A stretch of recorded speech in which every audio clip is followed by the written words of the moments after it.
Hello दोस्तों, प्रतिमा GS academy पे आप सभी का स्वागत है। दोस्तों, आधुनिक भारत के इतिहास में आज हम चर्चा करेंगे दयानंद सरस्वती पे और आर्य समाज पे। आप लोग लाइक करें, शेयर करें। जिन दोस्तों ने अभी तक हमारे चैनल को सब्सक्राइब नहीं किया, सब्सक्राइब करें। शुरू करते हैं। आर्य समाज और दयानंद सरस्वती। देखिए, स्वामी दयानंद सरस्वती जी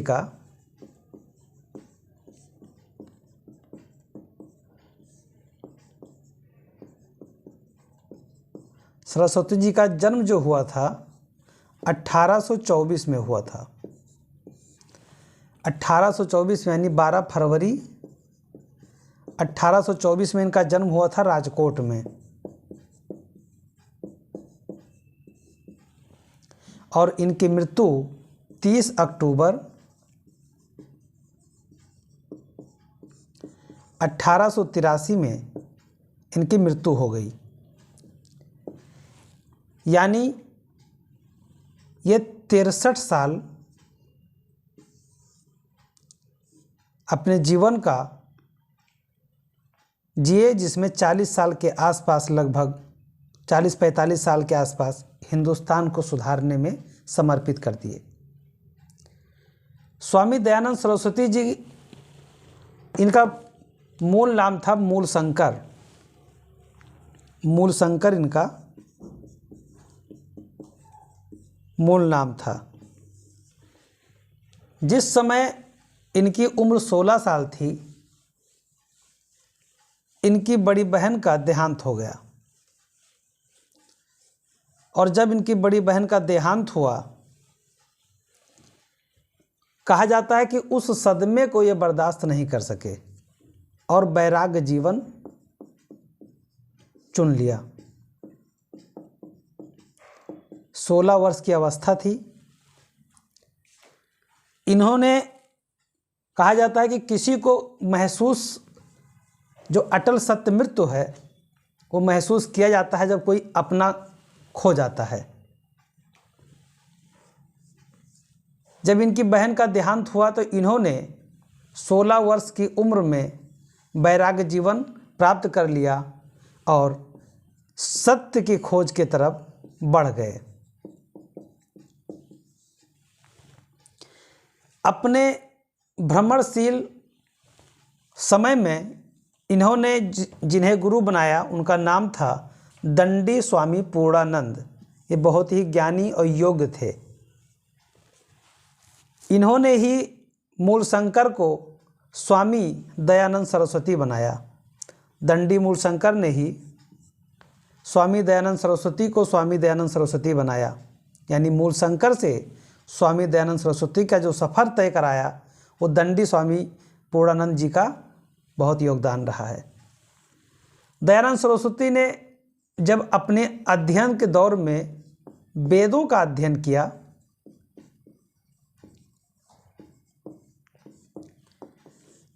तब इनके विचार बदल गए। कहा जाता है कि पूरे वैश्विक समुदाय में, पूरे प्राचीन सभ्यता में और यहाँ तक कि जितनी भी कौमें आईं, उन सभी में हिंदुस्तान में उत्पत्त ऋग्वैदिक पीरियड को सभी स्रोतों का मूल स्रोत माना जाता है। स्वामी दयानंद सरस्वती का इस पर काफ़ी प्रभाव पड़ा जब उन्होंने महसूस किया कि पूरी सृष्टि का जो आधार है, मानव के एकता का प्रबल रूप है, वो हमारे चारों वेदों में, मूल वेद ऋग्वेद में प्राप्त होता है। आपको ज्ञात होगा कि वेदों की संख्या 4 है: ऋग्वेद, यजुर्वेद, सामवेद, अथर्ववेद।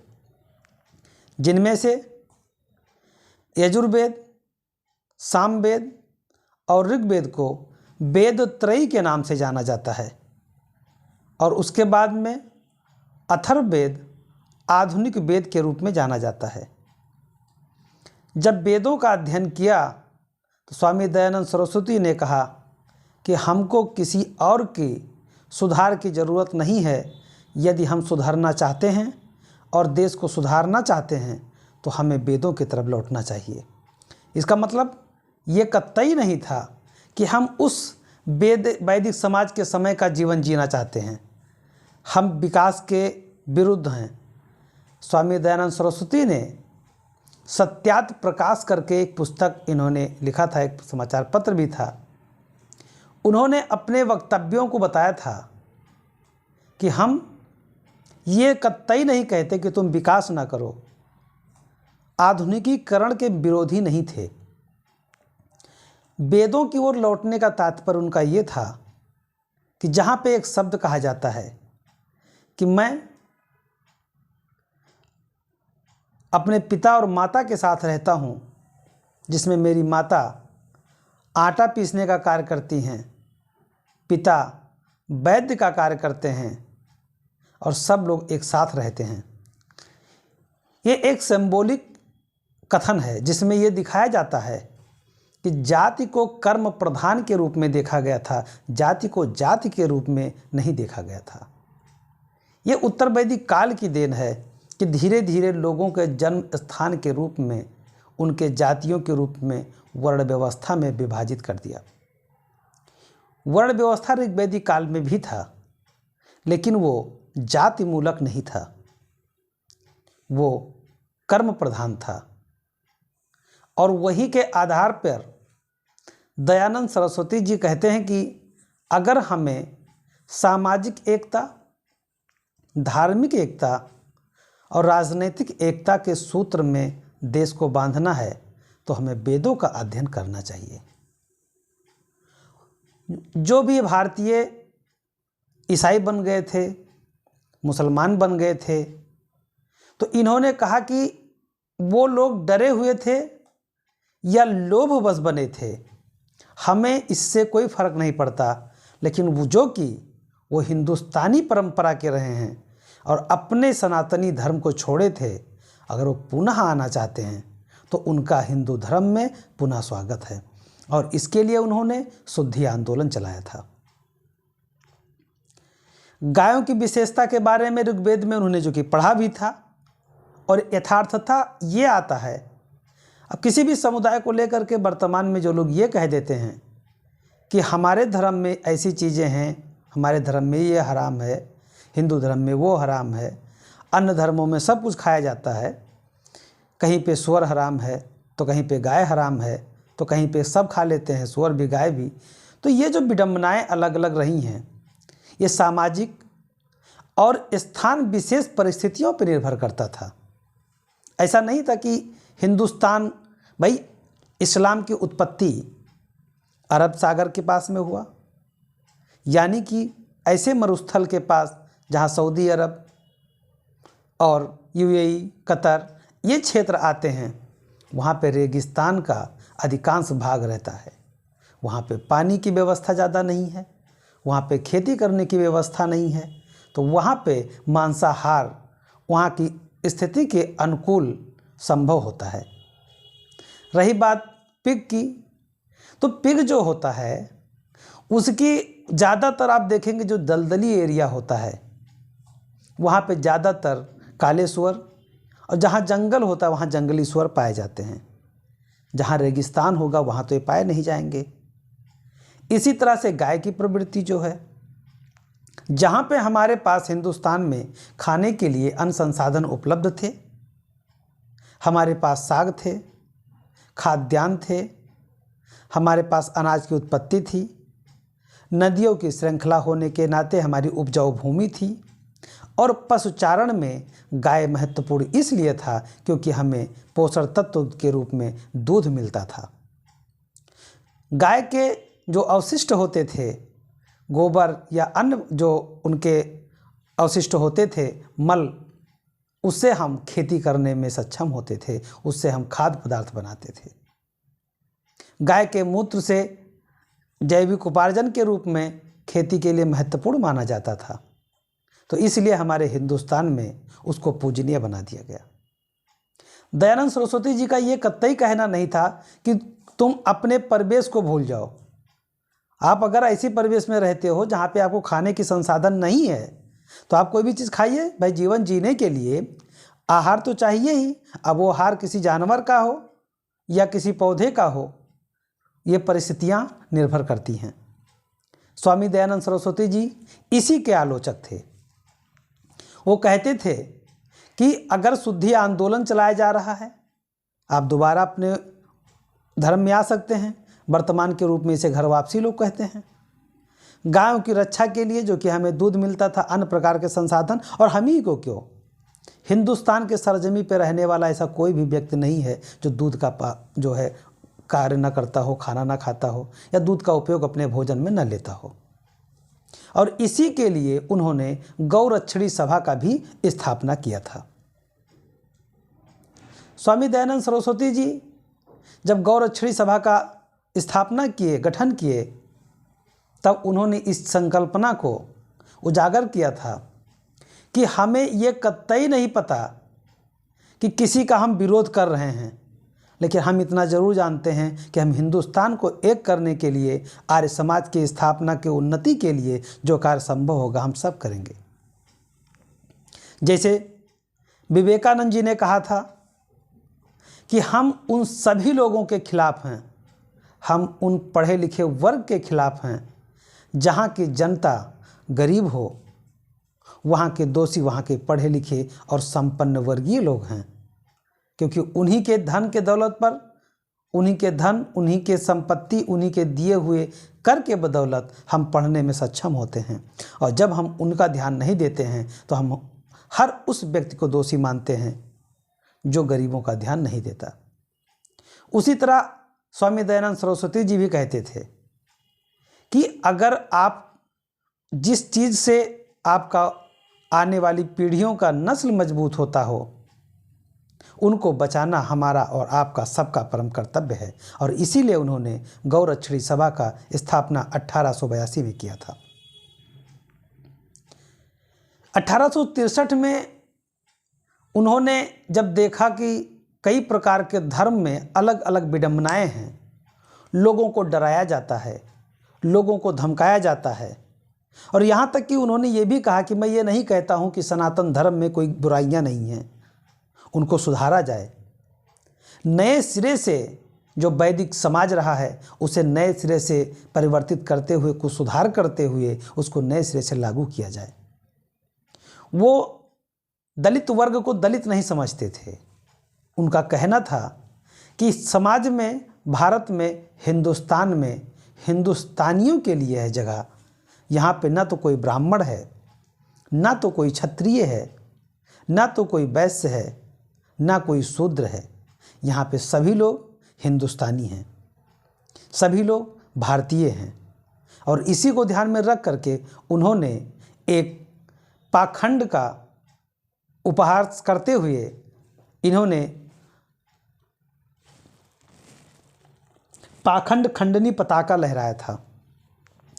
पाखंड खंडनी पताका इसलिए लहराया था कि जिस भी धर्म में, चाहे वो हिंदू धर्म हो, चाहे वो बौद्ध धर्म हो, चाहे वो इस्लाम हो, चाहे वो ईसाई हो, चाहे वो पारसी हो, अगर लोग पाखंड को दिखा करके हिंदुस्तान को बरगलाने की कोशिश करते हैं, हिंदुस्तान की एकता को नष्ट करते हैं, तो उसके लिए इन्होंने एक संदेश के रूप में अस्वीकार करते हुए इन्होंने जो है पाखंड खंडनी पताका लहराया था 1863 में। और इसीलिए इनको वैलेंटाइन चिरोल ने कहा था कि दयानंद सरस्वती हिंदुस्तान में अशांति के जनक हैं। इनको कहा था कि अशांति के जनक हैं, यानी दयानंद सरस्वती अगर आक्रामक रुख अपनाए तो हिंदुस्तान के सामाजिक, धार्मिक और एकता को सूत्र में बांधने के लिए इन्होंने अपनी आवाज़ को उठाया था। महिलाओं के रूप में, महिलाओं की एकता के रूप में, उनकी समृद्धि के रूप में दयानंद सरस्वती जी का जो रुख था वो सीधे कहते थे कि मैंने या मेरे उपदेशों में या मेरे कार्यों में अगर महिलाओं के लिए कोई स्थान है तो वो मेरे वैदिक की ओर लौटने के नारा में समझ सकता है। जब उनसे पूछा गया कि आपने स्पेशली महिलाओं के बारे में कुछ बात क्यों नहीं किए, उन्होंने कहा मैंने महिलाओं को महिला समझा ही नहीं, मैंने उनको पुरुष से अलग समझा ही नहीं, मैंने सभी को जब मानव बोला तो मानव में महिलाएं भी आती हैं। और जब मैंने कहा वेदों की ओर लौटो तो उसमें यह निहित है कि वेदों की ओर यानी वैदिक पीरियड में, ऋग्वैदिक काल में अपाला, घोषा, ऐसी जो विदुषियाँ रही हैं, जो योग्य महिलाएं रही हैं, उन्हें बराबर का हक मिलता था। राजनीति में भाग लेती थीं, आहुति देने के लिए साथ बैठती थीं और किसी भी निर्णय में उनसे सम्मानपूर्वक निर्णय पूछा जाता था। तो इसलिए जब मैं वेदों की ओर लौटने की बात करता हूँ तो उसमें महिला, पुरुष, अन्य भी समुदाय के सभी लोग समाहित हो जाते हैं। उनका नज़रिया ये था कि कभी भी महिला को अलग करते हुए अगर देखोगे, विकल्प दोगे तो कमियां नजर आएंगी। वो विकल्प ही समाप्त कर दो। जब विकल्प ही नहीं रहेगा तब लोगों में ऐसी भावनाएं नहीं आएंगी। यानी दयानंद सरस्वती जी ने जिस मूल उद्देश्य से 1875 में बम्बई में आर्य समाज की स्थापना किया, वो आज भी उसकी प्रासंगिकता बनी हुई है। कई ऐसे शहरों में आर्य समाज के जो मंदिर हैं वो देखे जाते हैं। आर्य समाज में शादी विवाह की जो प्रथा है, उन्होंने सीधे बातें बताई थी कि अगर आप समारोह करते हो तो अन्यथा धन का व्यय करते हो। आर्य सामाजिक रूप में एक दूसरे की सहमति और संभव है तो माता पिता की सहमति, उनको साथ ले करके आप मंदिर में आराम से शादी का संपन्न जो एक समारोह है संपन्न कर सकते हैं। उनके दिए हुए जो नींव थे, उनके रखे गए जो पौधे थे, उसकी प्रासंगिकता वर्तमान में बनी हुई है। लेकिन जब भी कभी उनका स्थान किसी अन्य से तुलना में किया जाता है तो साथियों मैं आपसे बता देना चाहता हूं कि हर किसी का अपना व्यक्तित्व होता है, हर किसी के अपने प्रभुत्व होते हैं, हर किसी के अपने उपदेश होते हैं, हर किसी के अपने विचार और सोच होता है। तो इसीलिए जब भी आर्य समाज को पढ़ा जाए तो उनको एक सूत्र में बांध करके वेदों की ओर लौटने की जो बात है, उसमें आधुनिक जो विकास है उसको नज़रअंदाज की बात नहीं कही गई है। उसको ध्यान में रख करके वेदों की ओर लौटने का केवल तात्पर्य इतना था कि सामाजिक रूप से एक रूपता और अखंड रूप से अखंडता को ध्यान में रख करके उन्होंने ये बात कही थी। साथियों, वेदों का अध्ययन करने के बाद में जितना मैंने आपको कहानी बताया, अब उसके कुछ थ्योरी पार्ट हैं, उसे आप समझ लीजिए। 1875 में स्वामी दयानंद सरस्वती ने बंबई में आर्य समाज की स्थापना किया। जितना यही पॉइंट अभी तक जितनी बार एग्जाम में पूछा जाता है, पूरे सार में से एक पॉइंट आपका ये हो जाएगा। इसका उद्देश्य था वैदिक धर्म को पुनः शुद्ध रूप से स्थापित करना।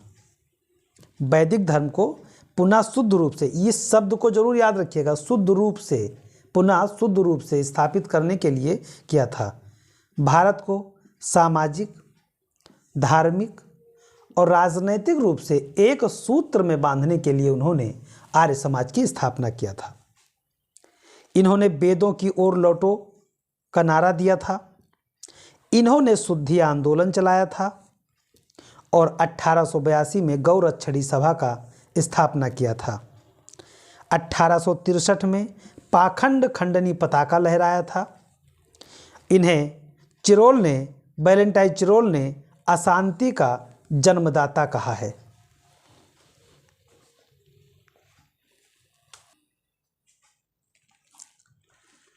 आर्य समाज का विभाजन हो गया आगे चल करके। हुआ ये कि 1892-93 में दो गुट सामने नजर आने लगे। इनमें से एक गुट चाहता था कि पाश्चात्य शिक्षा यानी पश्चिमी शिक्षा का समर्थन किया जाए, शिक्षा का समर्थन किया जाए, और एक गुट चाहता था कि पश्चिमी शिक्षा का विरोध किया जाए।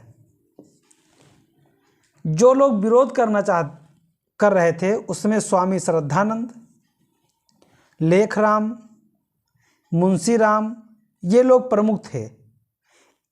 समर्थकों जो विरोधी थे पश्चिमी शिक्षा के, उन लोगों ने 1902 में गुरुकुल की स्थापना किया था। 1886 में ही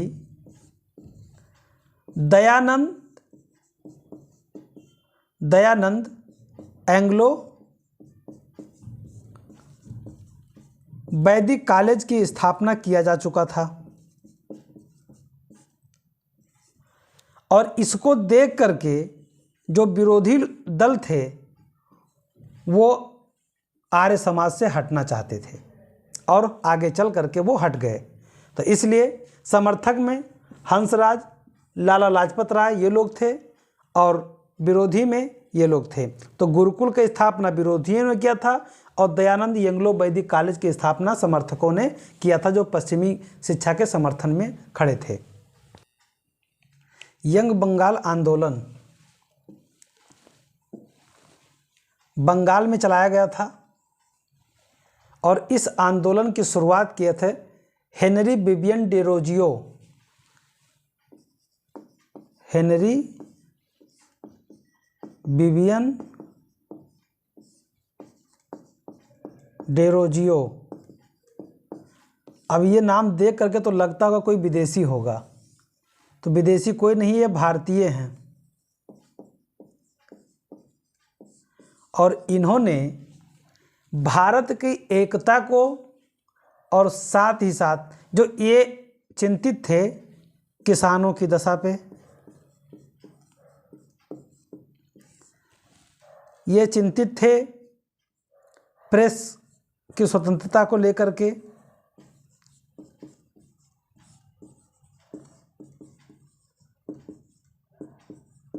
इनका कहना था कि अगर आधुनिक रूप को देना है तो प्रेस की स्वतंत्रता देना पड़ेगा। इन्होंने भारतीयों को रोजगार देने के लिए आंदोलन चलाया। जमींदारों के खिलाफ ये थे। ये कहते थे कि जमींदार लोग रैयतों का यानी किसानों का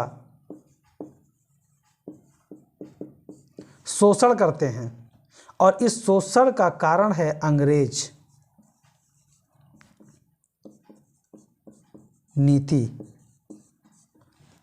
और इसीलिए हेनरी विवियन डेरोजियो कहते थे कि पहली बात तो भारत में प्रेस की स्वतंत्रता देना पड़ेगा और हमारे यंग बंगाल आंदोलन का ये पहला मांग है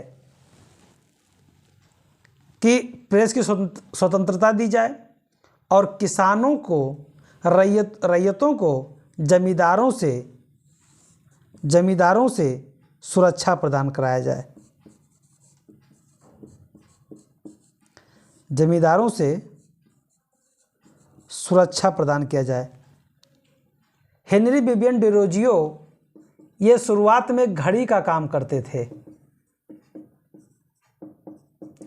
और जैसे जैसे परिस्थितियां बदलती गईं ये अपने आप को भारत के स्वतंत्रता आंदोलन की तरफ खींचते हुए चले गए। बड़े पदों पर भारतीयों को रोजगार देना, उनकी नियुक्ति करने के हिमायती थे। ये अपने आंदोलन में इसे शामिल करते थे। बंगाल में आंदोलन की शुरुआत हुआ। हेनरी विवियन डेरोजियो, ये नाम याद कर लीजिए, एग्जाम में कई बार पूछा जाता है कि यंग बंगाल आंदोलन के प्रवर्तक कौन थे। बंगाल युवा आंदोलन के मुख्य मुद्दे थे प्रेस की स्वतंत्रता, जमींदारों के अत्याचारों से रैयतों की सुरक्षा, रैयत मतलब किसान होता है, सरकारी उच्च सेवाओं में भारतीयों को रोजगार दिलाना आदि इनके मुख्य मुद्दे थे और इसी मुद्दे पर ये आंदोलन चलाए थे। डेरोजियो के शिष्यों में रामगोपाल घोष, कृष्ण मोहन बनर्जी और महेश चंद्र घोष प्रमुख थे। यानी डेरोजियो के जो शिष्य थे प्रमुख रूप से ये लोग इसमें शामिल थे। डेरोजियो को आधुनिक भारत का प्रथम राष्ट्रवादी कवि के नाम से जाना जाता है। डेरोजियो को आधुनिक भारत का प्रथम राष्ट्रवादी कवि के नाम से जाना जाता है। थियोसॉफिकल सोसाइटी एवं एनी बेसेंट। देखिए, थियोसॉफिकल सोसाइटी की जो स्थापना किया गया था 1857 में, और ये कहाँ पे किया गया था? ये किया गया था न्यूयॉर्क में। New York, USA, United state of America. Madam ब्लावस्की और कर्नल अलकाट ने इसकी स्थापना किया था। मैडम ब्लावस्की और कर्नल अलकाट ने इसकी स्थापना किया था। इसकी स्थापना का कारण था उस समय वहाँ पे गृह युद्ध छिड़ने वाली स्थिति थी। अमेरिका में एकीकरण का भाव चल रहा था और सबसे ज़्यादा ये जो पश्चिमी देश हैं, पश्चिमी देशों ने जो अपने आप को सभ्य मानने की और सभ्य दिखाने की कोशिश किया, सबसे ज़्यादा बर्बरता वहीं पे था। हमारे हिंदुस्तान में लिंग भेद को मिटाने का आंदोलन चला जरूर, लेकिन उसके साथ साथ नारी को सम्मान की भावना भी रही है। ये ऐसा देश रहा है जहाँ पे अगर एक तरफ कहा जाता है कि नारी तुम केवल अबला हो, विश्वास रजत नगपग तल में, पीयूष स्रोत सी बहा करो जीवन के सुंदर समतल में, एक कल्पना जहाँ किया गया है उनके सम्मान में, वहीं दूसरी तरफ उनकी स्थिति को भी दिखाया गया है कि भूषण अथवा कवचंद नहीं, बिजली भर दे वो छंद नहीं। और साथ ही साथ कहा गया कि आंचल में दूध और आँखों में पानी, हाय नारी तेरी यही कहानी। यानी कि दोनों विडंबनाएं एक साथ, उनको सम्मान की बात कही जाती है तो दूसरी तरफ उनकी स्थिति को दर्शाया भी जाता है। यही पश्चिमी कल्चर में ऐसा नहीं था। वहाँ पे लिंग भेद व्याप्त था। महिलाओं को केवल भोग का वस्तु समझा जाता था।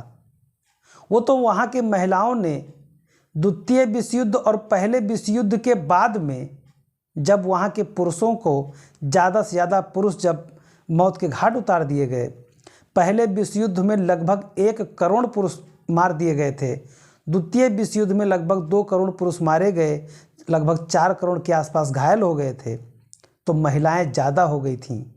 पुरुष जब नहीं रहे तो उन्हें अपने जीविकोपार्जन के लिए बाहर निकलना पड़ा। अपनी स्थिति को मजबूत करने के लिए उन्हें बाहर निकलना पड़ा और फिर उन्होंने जब देखा समाज को तो अपने आप को साबित भी किया। उसके बाद वहाँ की जो कल्चर दिख रही है, फिर धीरे धीरे भौतिकतावादी व्यवस्थाएं वहाँ हावी होती चली गईं और आज की स्थिति सामने आया। उस समय की स्थिति ऐसा नहीं था। 1857 में जब थियोसॉफिकल सोसाइटी की स्थापना कर्नल अलकाट के द्वारा और मैडम ब्लावस्की के द्वारा 1857 में जब शुरू किया गया था, तो वहाँ की स्थितियाँ दयनीय थीं। समाज में लोगों को आगे ले जाने में, लोगों के लिए गरीबी मिटाने के लिए, लोगों की व्यवस्था को ध्यान में रखने के लिए इसकी स्थापना किया गया था। आगे चल करके जब भारत में इसका प्रवेश हुआ, दक्षिण भारत में मद्रास में अलकाट में सबसे पहले इसका स्थापना किया गया था और फिर धीरे धीरे जब इसमें एनी बेसेंट का दौर आया, बोलबाला हुआ, तब उन्होंने भारत में रह करके भारतीयों के लिए होम शासन का, जिसे होम रूल आंदोलन के नाम से जाना जाता है, योगदान दिया। ऐसा उन्होंने क्यों किया? थियोसॉफिकल सोसाइटी के सदस्य हमारे हिंदुस्तान के लिए आकर्षित क्यों हुई? हमारे हिंदुस्तान में ऐसी क्या उनको दिखा कि जिसके लिए उन्हें लगा कि हमें योगदान देना चाहिए? तो साथियों, शिकागो में विश्व धर्म सम्मेलन चल रहा था 1893 में, और हमारे भारतीय प्रतिनिधि स्वामी विवेकानंद जी अपने शब्दों को उच्चारित करते हुए भाषण की अभिव्यक्ति को दे रहे थे। उन्होंने हिंदुस्तान को और हिंदुत्व को ऐसे शब्दों से रखा था कि पूरा विश्व समुदाय ये बात कहने लगा था कि अगर हिंदुस्तान में ऐसे विद्वता लोग हैं तो हमें ईसाई धर्म प्रचारक ऐसे देश में भेजना किसी मूर्खता से बड़ी बात और कुछ नहीं हो सकता। एक महोदय ने तो अपने चैनल पे लिखा था, अपने प्रकाशन में लिखा था कि जिस देश में ऐसे महापुरुष हों उस देश की धरती का क्या कहना। तो एनी बेसेंट भी उस धर्म सभा में शामिल थी। वो इतना ज़्यादा प्रभावित हुई कि उन्होंने भारत के तरफ अपने रुख मोड़ लिए। 1897 में वो भारत में आ गईं। भारत में आने के बाद में उन्होंने जब भारत का दौरा किया तब उन्होंने ये देखा कि जिस धर्म की तलाश, जिस एकता की तलाश, जिस प्रेम का औचित्य हम पश्चिम में ढूंढ रहे हैं उसका केंद्र और गढ़ तो हिंदुस्तान है। वहीं पे थियोसॉफिकल सोसाइटी का दुर्भाग्य कि 1907 में उनके अध्यक्ष की मृत्यु हो जाती है और एनी बेसेंट को अध्यक्ष बनने का मौका मिल जाता है। फिर ये हिंदुस्तान के लिए कार्य करने के लिए लालायित हो जाती हैं और यहाँ पे भी ये कहती हैं कि मेरा जन्म बेशक बाहर हुआ हो कि हमें अपनों में से एक समझिए, हम हिंदुस्तान के हिमायती हैं। और इन्होंने 1916 में होम रूल आंदोलन चलाया और उसके बाद ये जेल गईं। जेल जाने के बाद में 1917 में कांग्रेस के अध्यक्ष पद को सुशोभित करने वाली पहली महिला अध्यक्ष बनी और पहली महिला अध्यक्ष बन करके इन्होंने कई अच्छे कार्य किए। 1916 में जब हिंदू मुस्लिम यानी कि कांग्रेस और मुस्लिम लीग का समझौता लखनऊ में हुआ, दोनों को मिलाने में लोकमान्य तिलक जी और एनी बेसेंट का बहुत बड़ा योगदान माना जाता है। थियोसॉफिकल सोसाइटी ने हिंदुस्तान में एकता का सूत्र बांधने में, साथ ही साथ आज़ादी को दिलाने में अपना जो भी योगदान संभव रहा है दिया था। तो दोस्तों, थियोसॉफिकल सोसाइटी की स्थापना कर्नल अलकाट के द्वारा और मैलम ब्लावस्की के द्वारा किया गया था। यह सोसाइटी जाति पाति, संप्रदाय और लिंग भेद के बिना मनुष्य के सार्वभौमिक बंधुत्व पे बात करती थी और वो इसी का प्रचार करती थी। देखिए, हिंदुस्तान में जब ये नहीं आए थे, जब इनका स्थान पश्चिम ही था, तब वहाँ पे ये नस्लवाद, जातिवाद ये ज़्यादा हावी था। वहाँ पे संप्रदाय, लिंग भेद और सबसे ज़्यादा लिंग भेद, महिलाओं को किसी दास से ज़्यादा कुछ नहीं समझा जाता था।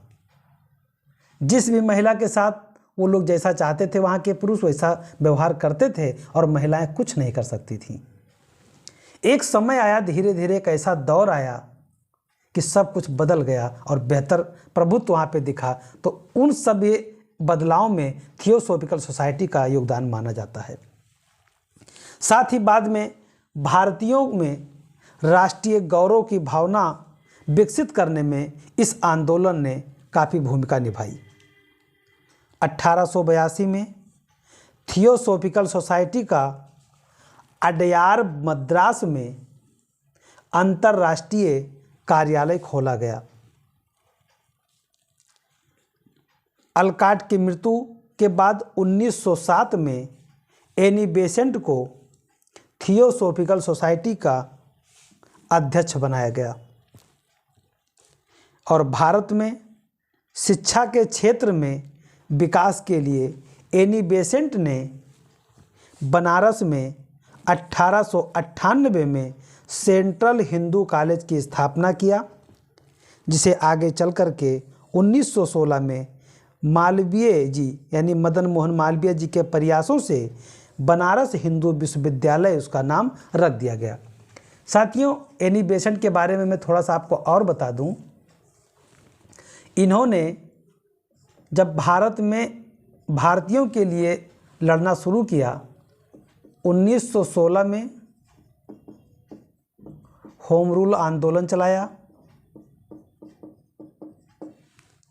1917 में कांग्रेस की भारतीय कांग्रेस की प्रथम महिला अध्यक्ष बनी,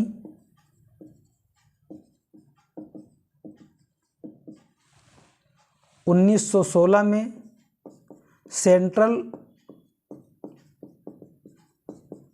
हिंदू कॉलेज की इन्होंने स्थापना किया और इन्होंने कहा था कि भारत में होम रूल आंदोलन अगर सफल रहेगा तो एक बात और बता दें, एनी बेसेंट भारत के पूर्ण स्वतंत्रता के हिमायती कभी नहीं थी। वो केवल भारत को होम रूल शासन आयरलैंड की भांति दिलाना चाहती थी, लेकिन जैसे जैसे अंग्रेज़ों का रवैया बदलता गया और ये भारतीयों के करीब होती चली गईं, वैसे वैसे ये पूर्ण स्वतंत्रता की तरफ बढ़ती चली गईं। तो एनी बेसेंट का योगदान भी हमारे हिंदुस्तान के हमारे स्वतंत्रता आंदोलन में एक महत्वपूर्ण भूमिका रखता है और इनका सहयोग हमारे देश में आज भी योगदान इनका माना जाता है, सराहनीय है। हिंदू महासभा सामाजिक धार्मिक सुधार आंदोलन में हिंदू महासभा का काफ़ी योगदान रहा है। 1907 में विनायक दामोदर सावरकर यानी बीडी सावरकर महोदय ने एक हिंदू संगठन बनाया जिसे हिंदू सभा के नाम से जाना गया। ऐसा उन्होंने क्यों किया था? जिस देश में उदारवादी संस्कृति के रूप में भारतीय सभ्यता को जाना जाता था, सनातन धर्म को सर्वधर्म समभाव के रूप में जाना जाता था, सर्वे भवन्तु सुखना सर्वे सन्तु निरामया सर्वे भद्राणि पश्यन्तु दुर्भाग्यवते के आदर्श वाक्यों के साथ हिंदुस्तान का नेतृत्व चलता था। वैसे देश में किसी एक हिंदू संगठन का बनने का क्या औचित्य था?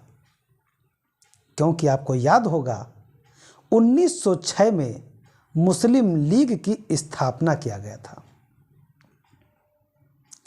आगा खां, सलीम उल्लाह खां, इन लोगों ने मुसलमानों की नुमाइंदगी करने के लिए, मुसलमानों का नेतृत्व करने के लिए, मुसलमानों का अलग पहचान देने के लिए एक संगठन बनाया था। कहा जाता है कि का चुप साध रहा बलवाना। अगर किसी के बल को आंकने की आदत डाली जाएगी तो कोई ना कोई तो सामने जरूर निकलेगा। हिंदूवादी प्रवृत्तियों के जो मानसिकता के लोग थे, हिंदुस्तान को जो हिंदुत्व के रूप में देखते थे, वो लोग भी आगे आ गए। उसमें महत्वपूर्ण नाम सावरकर साहब, मालवीय साहब, श्रद्धानंद जी, बैद्यनाथ जी, इन तमाम ऐसे नेतृत्वकर्ता थे जिन्होंने हिंदुत्व को एकत्रित करने का भाव सामने रखा। वहीं पर बीडी सावरकर महोदय ने 1907 में एक ऐसी सभा का आयोजन किया, एक ऐसा संगठन बनाने का प्रस्ताव रखा कि आज मुस्लिम लीग ने जो नींव डाली है, अगर हम उसको रोकने में सक्षम नहीं होंगे तो ये हिंदुस्तान पूरा मुस्लिम देश के रूप में बन जाएगा। और इस भाव से कि हम मुस्लिम लीग के कार्यों को जो सांप्रदायिक रूप था उसे रोकने के लिए इस संगठन का स्थापना किया गया था। साथियों, कहा जाता है लोहा से लोहा काटा जाता है, लेकिन किसी एक बुराई को समाप्त करने के लिए दूसरी बुराई लाया जाए ये शोभा तो नहीं देता। लेकिन सांप्रदायिक नींव मुस्लिम लीग ने डाल दिया था तो क्रिया की प्रतिक्रिया तो होना ही था। 1907 में बीडी सावरकर के नेतृत्व में जो हिंदू सभा का गठन किया गया था, उसे आगे चल करके 1905 में 1915 में मदन मोहन मालवीय साहब के नेतृत्व में और इनके अथक प्रयासों से पूरे भारत के हिंदू क्रांतिकारियों, हिंदू नेता, राजा महाराजा और इन सभी लोगों से आग्रह करके पंडित मदन मोहन मालवीय साहब 1915 में हरिद्वार में बैसाखी के दिन सबको एकत्रित किए और उसी सभा में एकत्रित करने के पश्चात जो हिंदू सभा था उसी को अखिल भारतीय हिंदू महासभा के नाम से उद्घोषित कर दिया गया। और अखिल भारतीय हिंदू महासभा जब 1915 में अस्तित्व में आया तो उसके पहले राष्ट्रीय अध्यक्ष महाराजा नंद महोदय को बनाया गया और आगे चल करके सभी नेताओं ने बारी बारी से समय के साथ साथ हिंदू महासभा का नेतृत्व प्रदान किया। दूसरे राष्ट्रीय अध्यक्ष पंडित मदन मोहन मालवीय बनाए गए थे और जैसे जैसे गतिविधियां मुस्लिम लीग की बढ़ती जा रही थी, हिंदू संगठन, हिंदू महासभा अपने कार्यों में आगे बढ़ती जा रही थी। लेकिन मुस्लिम लीग को नेतृत्व मिला जिन्ना का, जो वो पाकिस्तान को बांटने में, भारत के टुकड़े करने में पीछे नहीं हटे। लेकिन हिंदू महासंगठनों में हमारे देश में अलग अलग अग्रणी नेता थे जो हिंदू महासभा के औचित्य को औचित्य न मान करके उसे देश विरोधी मानने लगे। उसमें कांग्रेसी नेता भी शामिल थे और जब गांधी जी ने भी इस औचित्य को खारिज कर दिया और जब बंटवारा हुआ तब देश में मुसलमानों को रुकने का आग्रह भी कर दिया। हिंदू विरोधी जो अन्य हिंदू नेता थे उसी का प्रतिक्रिया था 1925 में नागपुर में स्वयंसेवक संघ की स्थापना। वो भी इसका एक परिचायक था, वो भी इसका एक कारण था। तो दोस्तों, हिंदू महासभा का स्थापना कैसे हुआ, किस कारण से हुआ, मैंने इसको आपको बताया। मैं उसके तो थ्योरी आपको बता देते हैं। बी डी सावरकर ने 1907 में भारतीय हिंदू महासभा की स्थापना किया था और इसे महाराष्ट्र में स्थापित किया गया था। इसका प्रारंभिक नाम हिंदू सभा था। इस जितने मैं गोला कर रहा हूं ये सब की पॉइंट हैं। लीग का विरोध करना इनका पूरा काम था, मुस्लिम लीग के कार्यों को विरोध करना, और उसी के प्रतिक्रिया स्वरूप इसे गठित किया गया था। 1906 में मुस्लिम लीग का स्थापना हुआ था और 1907 में हिंदू सभा का स्थापना कर दिया गया। प्रखर राष्ट्रवादी नेता पंडित मदन मोहन मालवीय साहब, इन्होंने पूरे देश के हिंदू महासभा के नेता, यानी जितने क्रांतिकारी थे, नेतागण थे, राजा थे जितने, महाराजा थे जितने, इन सभी लोगों को हरिद्वार में आने का निमंत्रण दिया और बैसाखी के दिन 1915 में एक सभा आयोजित किया गया और इसी सभा में राष्ट्रीय स्तर पर अखिल भारतीय हिंदू महासभा अस्तित्व में आया और इसमें प्रथम राष्ट्रीय अध्यक्ष महाराजा मनींद्र चंद्र नंदी, जिसे महाराजा नंदी के नाम से जाना जाता है, महाराजा मनींद्र चंद्र नंदी को प्रथम राष्ट्रीय अध्यक्ष बनाया गया। दूसरे राष्ट्रीय अध्यक्ष के रूप में मदन मोहन मालवीय साहब को निर्वाचित किया गया था। अखिल भारतीय हिंदू महासभा के अंदर रहते हुए स्वामी श्रद्धानंद जी ने हिंदू महासभा के नेतृत्व में शुद्धि आंदोलन चलाया था। ध्यान रहे, शुद्धि आंदोलन कई लोग चला चुके हैं। रानाडे ने भी चलाया था, दयानंद सरस्वती ने भी चलाया था, और अब स्वामी श्रद्धानंद ने भी चलाया, स्वामी श्रद्धानंद ने भी चलाया था। वीर सावरकर जी ने इसी संगठन के अंतर्गत रहते हुए पतिता उद्धार सभा का गठन करके पूरे देश में सामाजिक एकता का मूल मंत्र दिया था। सावरकर साहब, भाई परमानंद, महंत अवैधनाथ, स्वामी श्रद्धानंद, इन जैसे नेताओं ने समय समय पर हिंदू महासभा का नेतृत्व प्रदान किया था। तो दोस्तों, हिंदू सभा 1907 में जब स्थापित हुआ तो स्थान महाराष्ट्र था, और अखिल भारतीय हिंदू महासभा जब गठित हुआ तब स्थान हरिद्वार था। हिंदू सभा का गठन बी.डी. सावरकर के द्वारा किया गया था 1907 में, और वहीं पर अखिल भारतीय हिंदू महासभा का गठन पंडित मदन मोहन मालवीय साहब के प्रयासों से हरिद्वार में एक सभा बुलाई गई थी, और 1915 में बैसाखी के दिन इसका अस्तित्व आया था, और महाराजा नंदी को प्रथम राष्ट्रीय अध्यक्ष बनाया गया था, और दूसरे राष्ट्रीय अध्यक्ष पंडित मदन मोहन मालवीय साहब थे। दोस्तों, मैं अपनी क्लास को यहीं पे समाप्त करता हूं। धन्यवाद। जय हिंद, जय भारत।